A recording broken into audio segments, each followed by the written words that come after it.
नमस्कार। मैं राजनीतिक परिवार में पैदा हुआ। जब मैं छोटा सा था 1980 में प्रियंका और मैं घर में लेई बनाते थे, रात को निकलकर पोस्टर चिपकाते थे। चुनाव समझता हूं। 20 साल से मैं स्वयं चुनाव लड़ रहा हूं। पोलिंग कैसे होती है, पोलिंग बूथ कैसे मैनेज किया जाता है, वोटर लिस्ट, फॉर्म 17, ये सब मैं गहराई से समझता हूं। कुछ समय पहले हमें दाल में काला लगा। चुनाव के नतीजे आते थे, मूड एक तरीके का होता था, रिजल्ट दूसरे तरीके का। मुझे याद है उत्तराखंड में हम चुनाव हारे। बाद में मैंने कैंडिडेट से पूछा कि जहां रोड शो हुआ था वहां जाके देखिए हमें कितने वोट मिले। हजारों लोग आए थे, पोलिंग बूथ में किसी ने वोट नहीं किया। यह असंभव था, यह हो ही नहीं सकता। उसके बाद छत्तीसगढ़ और मध्य प्रदेश के रिजल्ट, हमें लगा कुछ ना कुछ गलत हो रहा है। 2018 में मध्य प्रदेश में चुनाव होता है, हम जीतते हैं। हमारी सरकार चोरी हुई थी। 2023 में चुनाव होता है, मैंने अपने आंखों से भारत जोड़ो यात्रा में देखा, भयंकर एंटी इनकम्बेंसी, और हमें 65 सीट मिलते हैं। इम्पॉसिबल, हो ही नहीं सकता। और फिर महाराष्ट्र में पहली बार हमें सबूत मिला।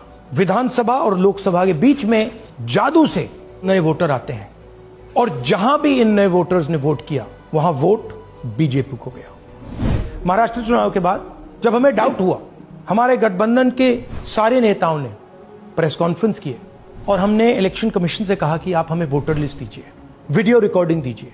इलेक्शन कमीशन ने मना किया। ना उन्होंने हमें वोटर लिस्ट दी और ना उन्होंने वीडियो रिकॉर्डिंग दी। डाउट हुआ, क्यों नहीं दे रहे, क्या कारण है? तो हमारे दिमाग में सवाल उठा, क्या इलेक्शन कमीशन बीजेपी की मदद कर रहा है?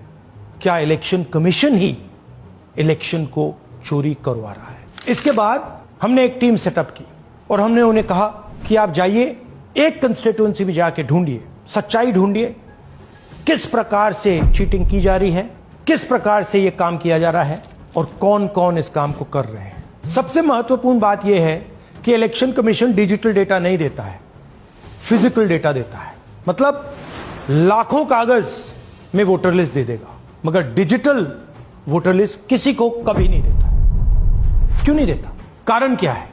कारण है कि अगर डिजिटल डेटा मिल जाए तो इलेक्शन कमीशन की सच्चाई पूरे देश को पता लग जाए। हमने टीम को बताया, मैंडेट दी कि आप जाके चेक कीजिए, आप 5-7 सीटों पे पता लगाइए कि चीटिंग हुई, और अगर हुई तो कैसे हुई। टीम ने हमें एक दिन बताया कि 5-7 सीटों पे काम किया ही नहीं जा सकता। क्यों? मैंने उनसे पूछा क्यों नहीं किया जा सकता। उन्होंने मुझे ये कागज दिखाए। ये जो कागज हैं, ये एक लोकसभा के कागज नहीं है, ये एक विधानसभा के कागज है, और इन कागजों को हमने मैन्युअली सॉर्ट करना पड़ा।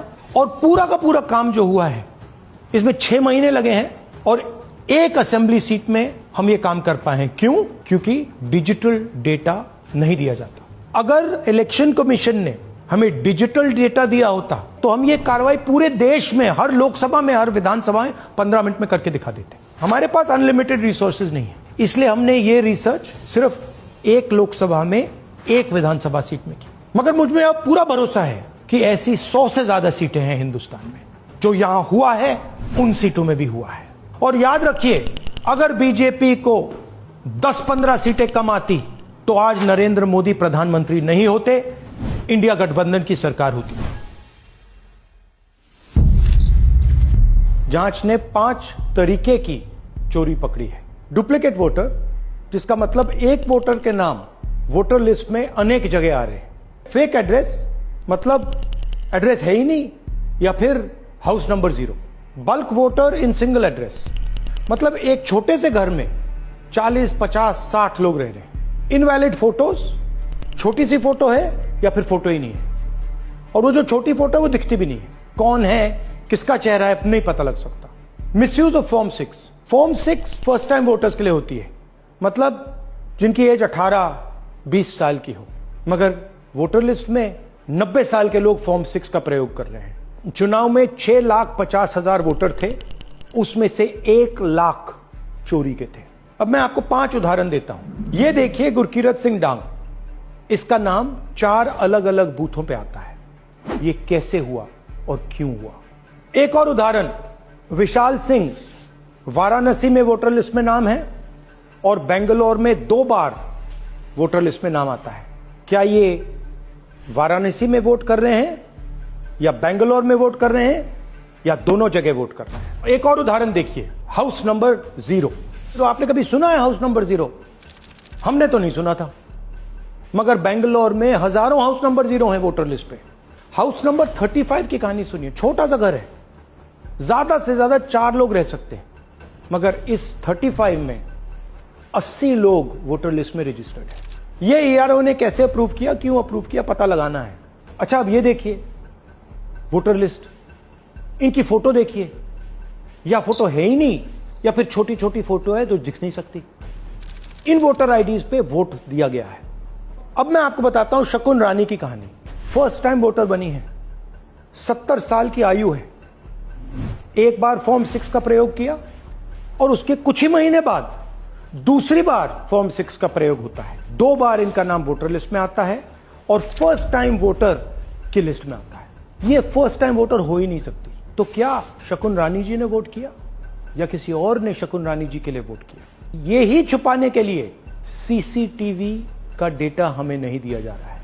और ये शकुन रानी जी अकेली नहीं है, ऐसे हजारों लोग हैं जिन्होंने फॉर्म 6 का प्रयोग करके 2-3 बार वोटर लिस्ट में नाम डाला है। हमने पहले इलेक्शन कमीशन से इलेक्ट्रॉनिक वोटर लिस्ट मांगी थी, सीसीटीवी फुटेज मांगी थी। उन्होंने अपना काम नहीं किया, हमें नहीं दिया। फिर हमने अपना इन्वेस्टिगेशन कराया, आरटीआई भरे और हमारे पास डेटा आया। भाई और बहनों, सच्चाई यह है कि हिंदुस्तान में इलेक्शन कमीशन और बीजेपी मिलकर इलेक्शन चोरी कर रहे हैं।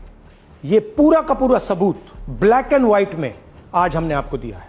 इलेक्शन कमीशन जानता है कि हमने उनकी चोरी पकड़ ली है, इसीलिए एसआईआर आया है। यह एसआईआर जो है इंस्टीट्यूशनलाइज चोरी है। इलेक्शन कमीशन खुलकर बिना डरे बीजेपी के साथ मिलकर चोरी कर रहा है। और ये जो एसआईआर है, इसका लक्ष्य गरीबों का जो हक है, उनका वोट जो है, उनसे चोरी करने का है। मैं आपको एक और बात बताना चाहता हूं। इस पूरी इन्वेस्टिगेशन में हमने वोटर एडिशन को देखा है, मगर जितना एडिशन होता है शायद उससे ज्यादा डिलीशन होता है, सबट्रैक्शन होता है। तो ये सिर्फ एक मेन तरीका हमने पकड़ा है, दूसरे तरीके पे हमने इन्वेस्टिगेशन की ही नहीं है। मैं इलेक्शन कमीशन और इलेक्शन के ऑफिसर्स को साफ कह रहा हूं, आप जो कर रहे हो गलत कर रहे हो, ये ट्रीजन है, देश के खिलाफ है। ये मत भूलिए, टाइम आएगा हम आपको पकड़ेंगे, बचने वाले नहीं हो। It is critical that we expose voter चोरी।